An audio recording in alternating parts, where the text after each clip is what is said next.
SST Milk Monday, I'm here again with Coach V. Last week we talked about snatch pull to fit, so we'll just get V to re-demonstrate that. Again, we're going to open the toes, open the knees at address, hips down, shoulders well ahead of the bar, and vertical bar path from floor to hip. Shoulders staying ahead of the bar as long as possible, so we want to stay over the bar. Now we're going to work on a snatch pull, which is going to be a more dynamic move, so we're going to keep in that vertical bar path up to the hip, and then at the hip we're going to get a little pop. We're going to try and spring that bar up as high as we can, keeping that vertical bar path.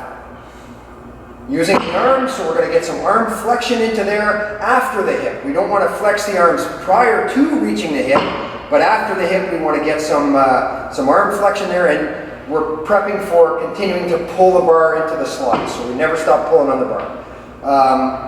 The actual snatch pull itself, you want to get that bar up to roughly mid-chest. You want to work in anywhere from, say, 85 to 105% of your best snatch.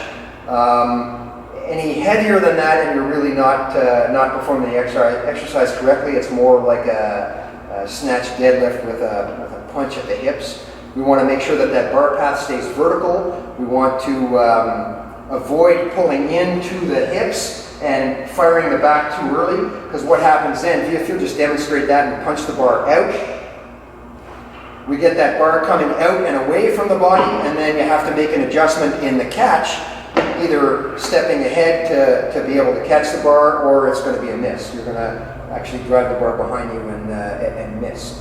So we want to work on that technique of keeping that bar path as straight as possible, both in the snatch pull to fit and the snatch pull, so that bar is going to be in that area where we can continue to pull on it and finish the lift eventually. SST Milk Monday, snatch pulls.